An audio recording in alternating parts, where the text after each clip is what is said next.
దేవునికి స్తోత్రములు. దేవుని బిడ్డలారా అంతా క్షేమంగా ఉన్నారండి. అందరూ కూడా దైవాశీర్వాదాలు పొందాలని నిత్యము ప్రార్థిస్తున్నాం. అంతా క్షేమంగా ఉన్నారండి. ఈరోజు దేవుని వాగ్దానం లూకా శుభవార్త 10వ అధ్యాయము 19వ వచనం. శత్రు బలమంతటి మీదను మీకు అధికారము అనుగ్రహించి ఉన్నాను, ఏదియు మీకెంత మాత్రమును హాని చేయదు. దేవునికి మహిమ కలుగునుగాక. ఎంత గొప్ప వాగ్దానమో చూడండి. ప్రభువైన యేసుక్రీస్తు వారు ఈ భూమి మీద ఉండగా తన ప్రజలమైనటువంటి మనందరికీ గొప్ప అధికారాన్ని అనుగ్రహించారు. సాధారణంగా మనకి చాలా శ్రమలు బాధలు ఎదురుపడుతూ ఉంటాయి. సాతాను మనల్ని అనేక విధాలుగా బాధించడానికి, కృంగ చేయటానికి అనేక శ్రమలకు గురి చేస్తూ ఉంటాడు. అయితే యేసుప్రభు వారు ఏమంటున్నారు?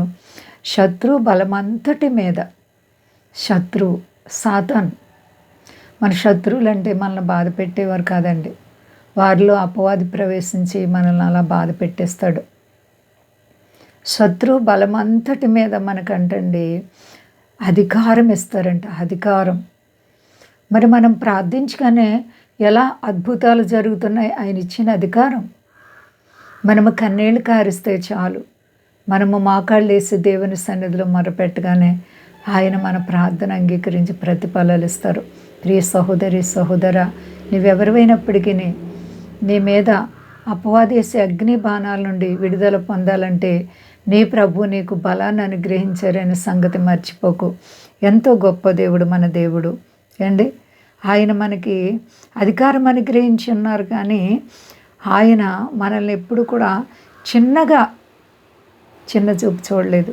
అపవాదిపై అధికారాన్ని అనుగ్రహించారు. ఏది మీకు ఏమాత్రము హాని చేయదు. హల్లెలూయా. శోధనలు బాధలు వచ్చినప్పటికీ హాని మనకు జరగనివ్వరు ప్రభువారు. కష్టాలు వచ్చినప్పటికీ హాని జరగనివ్వరు. అనగా మనకు వచ్చేటువంటి కీడు నుంచి తప్పించి మేలు చేసే దేవుడు. మనకెన్నో మార్లు భయంకరమైనటువంటి ఆపదలు ఎదురుపడుతూ ఉంటాయి అండి. ఎన్ని వచ్చినా దేవాతి దేవుడు మనకు తోడై ఉంటానని వాగ్దానం చేసిన దేవుడు. కాబట్టి మరి శత్రువుని యొక్క బలమంతటి మీద నీవు అధికారం పొంది ఉన్నావని నమ్ముచున్నావా? ప్రియ దేవుని బిడ్డ, నీ కష్టాల్లో బాధల్లో ఇబ్బందుల చేత నలిగిపోతున్నప్పుడు అయ్యో నా ప్రభు నన్ను వదిలేశారని కలవరపడుతున్నావా? కలత చెందుతున్నావా? దేవాతి దేవుడు నిన్ను ఎప్పుడు విడిచే దేవుడు కాదు. ఎలాంటి పరిస్థితులైనా యోబు జీవితంలో ఎన్నో శ్రమలు, ఎన్నో కష్టాలు అండి. 10 మంది పిల్లలు చనిపోయి ఆస్తులు పోయాయి. ఆయనకున్న సర్వము పోయింది. అంత మాత్రాన్ని దేవుడు వదలలేదు. 2 అంతల ఆశీర్వాదం తిరిగిచ్చారు. అలాగే మరి శత్రువైన సాతాను మన మీద అగ్ని బాణాలు వేస్తున్నాడేమో, అయినా దేవుడు మనకు జయమిస్తున్నారు. జయమిచ్చే దేవుడు, బలమిచ్చే దేవుడు. కాబట్టి ఎవరు కూడా భయపడకుండా అంతా క్షేమంగా ఉన్నారండి. ప్రార్థన చేసుకుందాం. ప్రేమ నమ్మకమైన మా తండ్రి, గొప్ప దేవాన్ని అపారమైన ప్రేమ చేత మీరు మాకు ఇచ్చిన వాగ్దానాన్ని బట్టి మీకు స్తోత్రాలు తండ్రి, వందనాలు.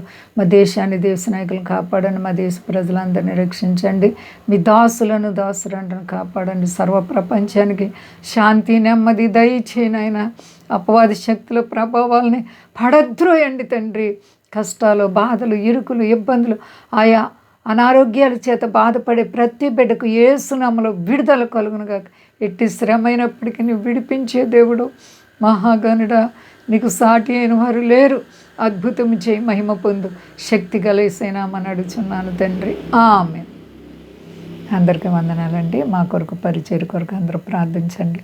ప్రభువారు మిమ్మల్ని, మీ బిడ్డలను, మీ కుటుంబాలను దీవించి ఆశీర్వదించునుగాక. ఆమేన్.